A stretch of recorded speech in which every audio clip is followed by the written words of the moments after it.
오늘 말씀 15절 말씀을 보면 너희가 손을 펼 때에 내가 내 눈을 너희에게서 가리고 이렇게 말씀합니다. 손을 편다라는 말은 이제 기도하는 자세를 말씀하는 겁니다. 즉 하나님 앞에 기도할 때 이제 우리들이 흔히 떠올리는 기도의 모습은 이제 두 손을 모으는 거죠. 이렇게 두 손을 모으는 것이 이제 기도하는 모습입니다. 그러나 실상 두 손을 모으고 기도하는 경우는 사실 또 흔히 찾아볼 수가 없어요. 우리가 어린 아이들에게 기도를 가르칠 때 그때나 자, 두 손 모으고 두 눈을 감고 하나님 앞에 기도해야지. 이럴 때만 두 손을 모으는 거예요. 그러니까 우리는 지금 현재 이 기도하는 자세가 전통적으로 우리가 알고 있던 이런 자세와는 상당히 다른 가운데 있습니다. 우리는 그냥 눈만 감으면 이제 그런 이 기도의 자세로 생각하는 상황이 되었죠. 어떤 경우는 이제 무릎을 꿇는 경우들도 있습니다. 자, 그런데 성경에서 우리가 많이 보는 기도는 어떤 기도냐? 손을 하늘로 향하여 드는 거예요. 이게 이제 손을 펴는 거거든요.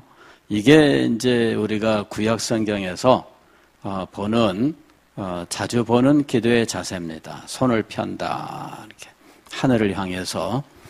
이게 이제 오늘 성경 말씀을 보면은 너희가 손을 펼 때에 내가 내 눈을 너희에게서 가리고, 눈을 가린다는 말은 안 본다 그 말입니다. 외면한다는 말이죠.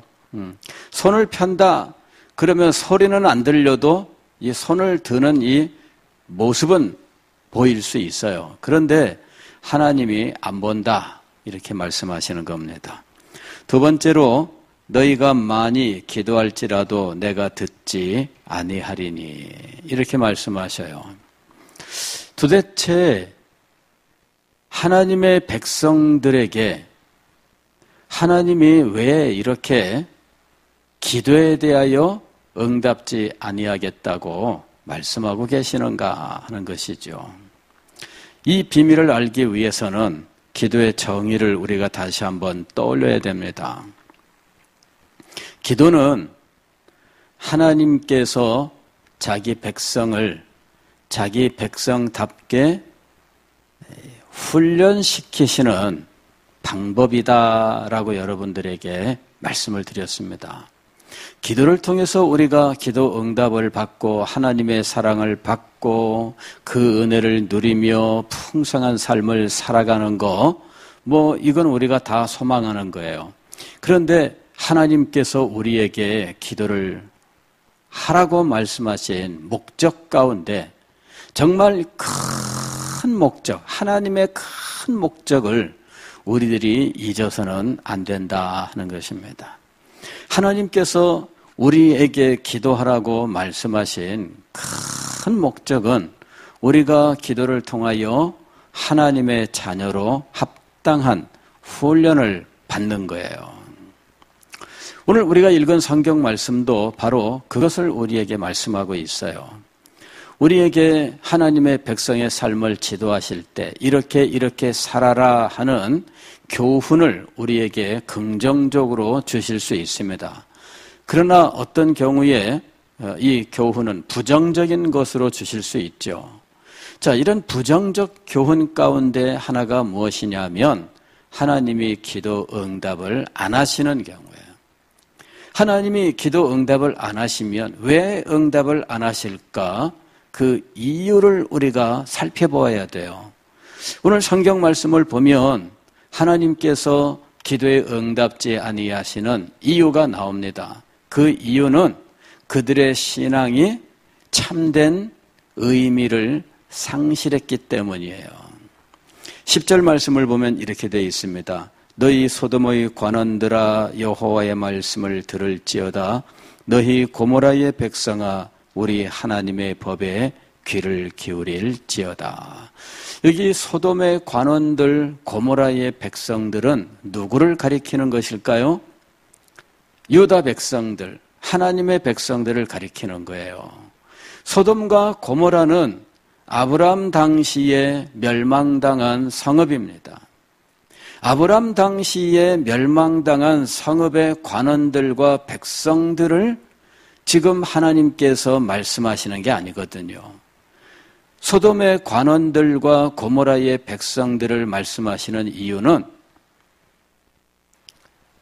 하나님의 백성들이 그들을 닮아 있기 때문이에요.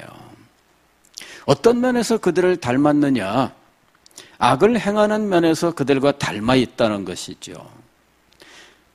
하나님의 백성들인데 어떻게 악을 행하는 면에 있어서 하나님을 섬기지 않고 악을 행하던 소돔과 고모라의 관원과 백성들과 마찬가지라고 말씀하느냐 하는 거예요. 이 사람들이 하나님 앞에 제물을 드리지 아니하였을까요? 이 사람들이 하나님 앞에서 절기를 지키지 아니하였을까요? 그렇지 않습니다. 오늘 말씀을 보면은 이 사람들은 이 면에서는 부족함이 없이 오히려 넘치는 사람들이었습니다.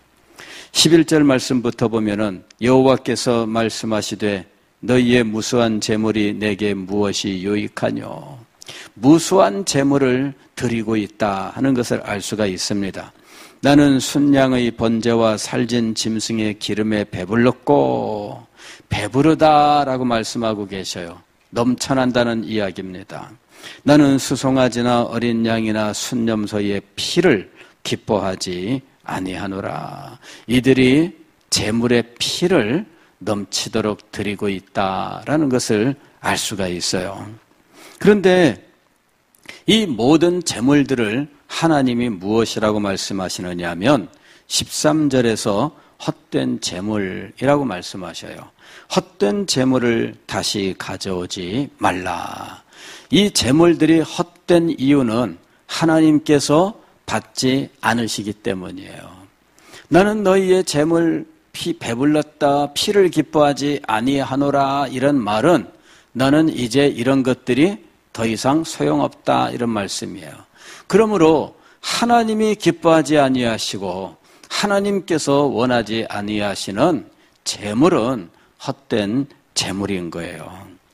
또 더 나아가서 분향은 내가 가증히 여기는 바요 그랬습니다. 분향이라고 하는 것은 무엇이냐 하면은 하나님 앞에 향을 피워 올리는 거잖아요. 성소에 들어가면 지성소를 가리운 휘장 앞에 늘 꺼지지 않고 피워 놓는 것이 향입니다. 이 향을 늘 피워요. 그래서 지성소에 늘 켜져 있는 것이 촛대, 그 등잔 불이 켜져 있어야 되고 그 다음에 향에 이 연기가 늘 올라가야 돼요. 이 향은 무엇을 상징하느냐 하면 성도들의 기도를 상징하는 거예요. 하나님 앞에 향을 올린다는 것은 이것은 하나님께 기도하는 것을 의미해요. 향은 아주 좋은 향기 나는 재료를 가지고 만들어요. 그래서 옛날에 이 향은 종교적인 제의, 즉 하나님 앞에 드리는 제사 때만 썼지 사람들이 자기를 위하여 사용한 것이 아니에요.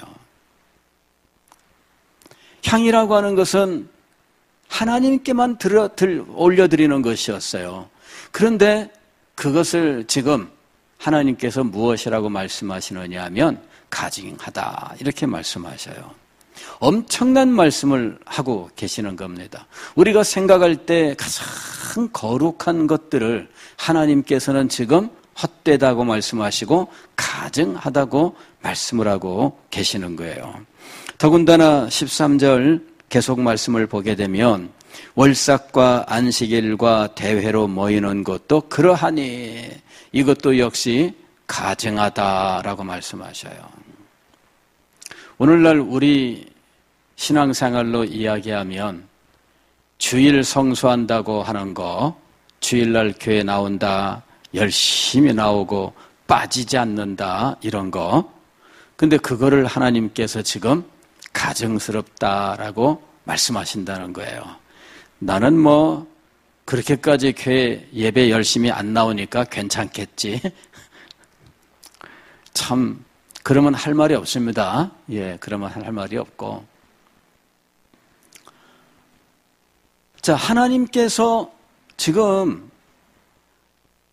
하나님께 예배하러 모이는 이 안식일과 월삭과 절기들 그리고 성회를 가증하다라고 말씀하셔요.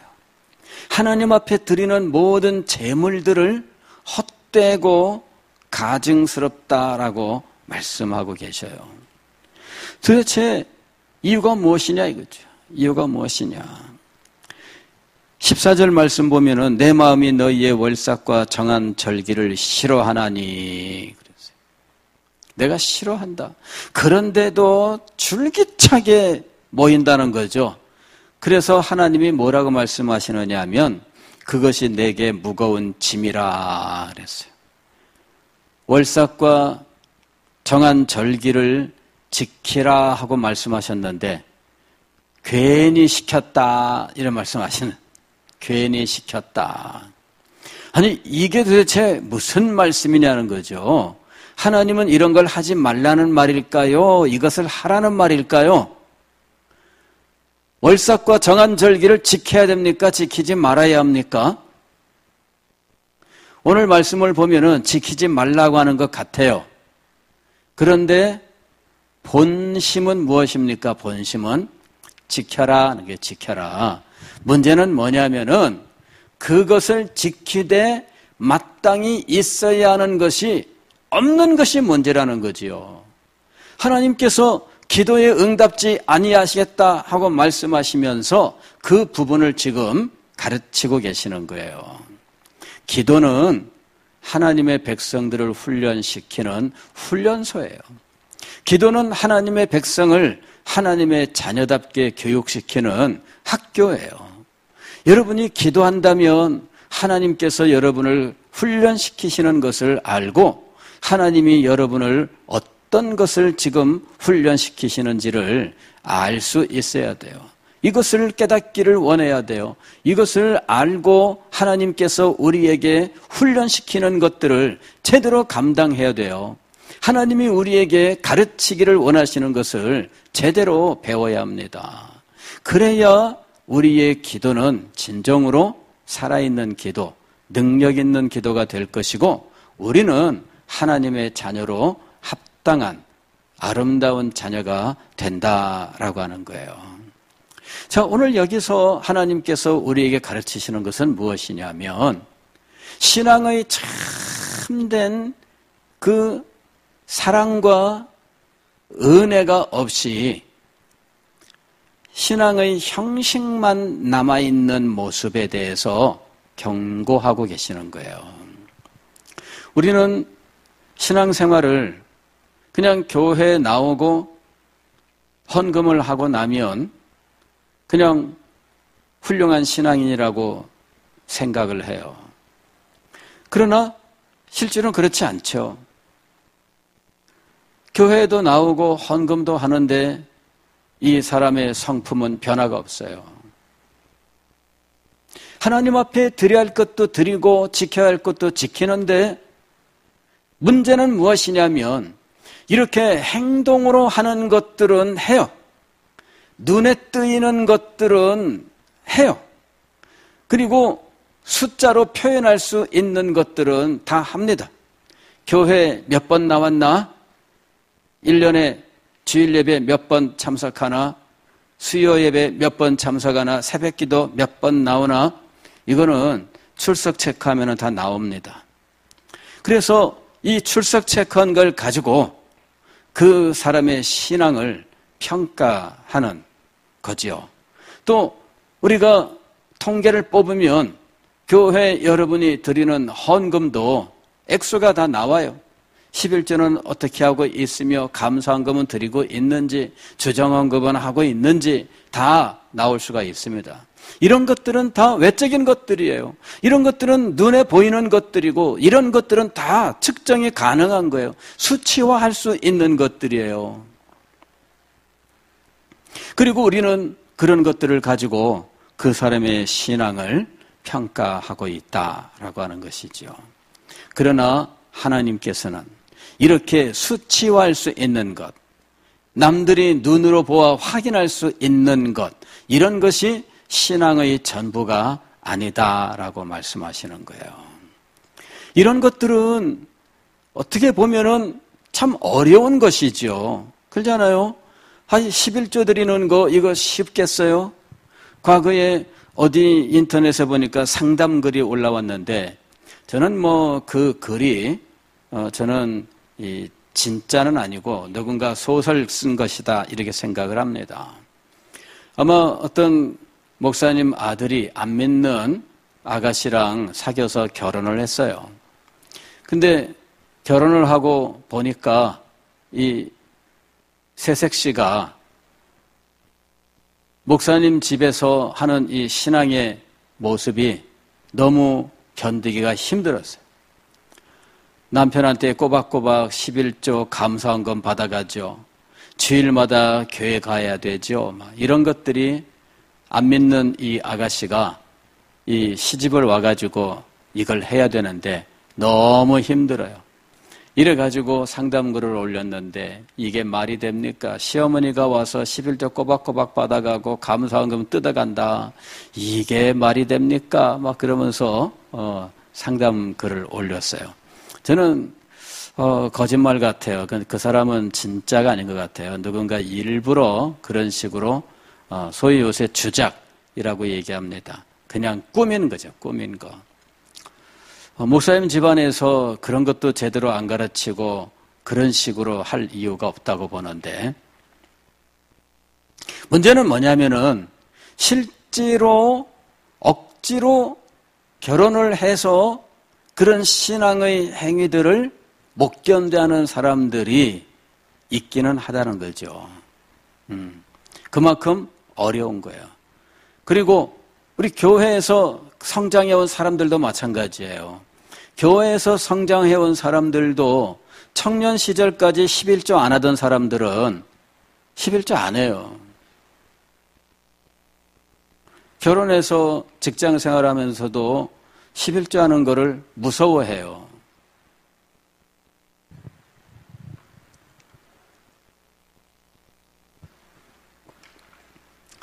자, 이런 것들이 어찌 보면은 굉장히 힘들고 어려운 부분에 속하는 거예요.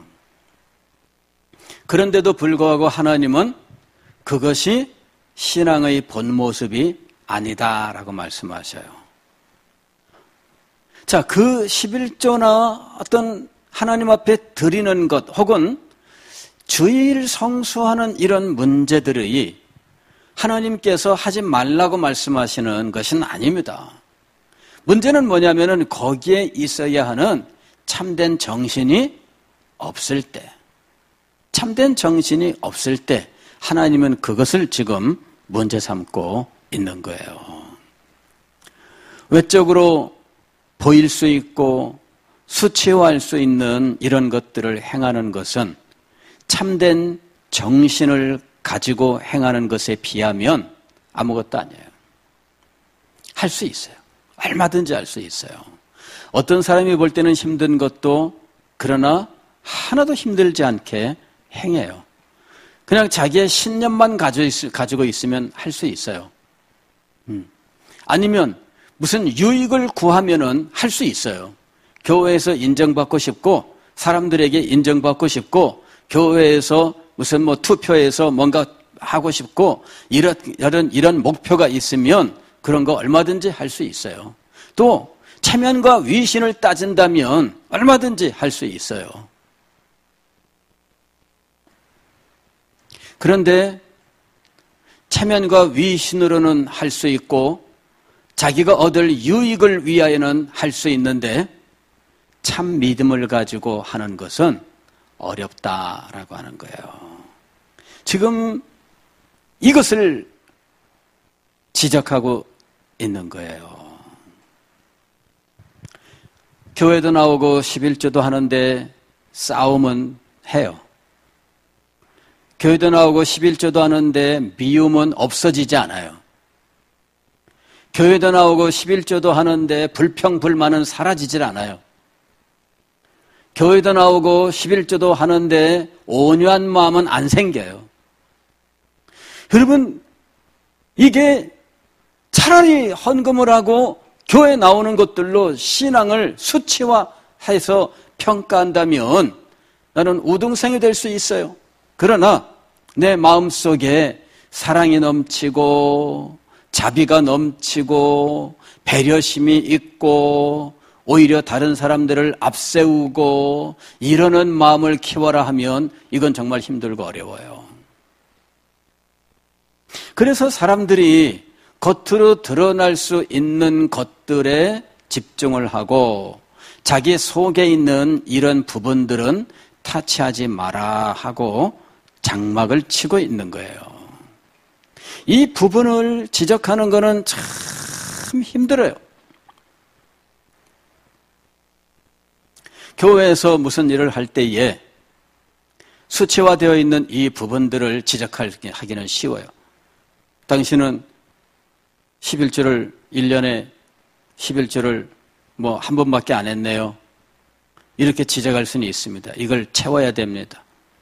당신은 이렇게 11조 생활을 안 해서 되겠습니까? 그런데 당신은 마음속에 미움이 있네요. 이거는 말하기가 힘들어요. 여러분, 정말 힘들고 어려운 것이 무엇이냐? 그리고 우리에게 진정으로 필요한 것이 무엇이냐? 이것을 알아야 돼요. 신앙은 눈에 보이는 것, 그리고 수치화할 수 있는 것이 전부가 아니에요. 하나님께서 명령하신 것이긴 하지만, 그래서 하나님 앞에 제물도 드리고 절기도 지키는 것이지만, 그러나 그것을 왜 지키라고 하셨는지 그 참된 정신을 생각지 않고 행한다면 그의 그 신앙은 형식적인 신앙일 수밖에 없습니다. 그렇다면 그가 하나님 앞에 드리는 기도는 결코 응답받을 수 없다는 것이지요. 하나님은 기도를 통해서 자기 백성을 훈련시키고 계셔요. 훈련시키고 계셔요.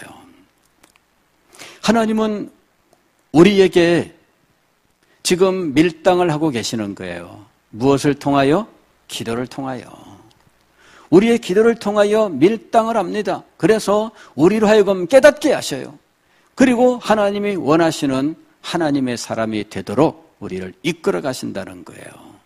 그래서 기도할 때 우리는 깨어 있어야 돼요. 그리고 하나님께서 우리에게 무엇을 원하는지를 생각해야 돼요. 하나님께 물어야 됩니다.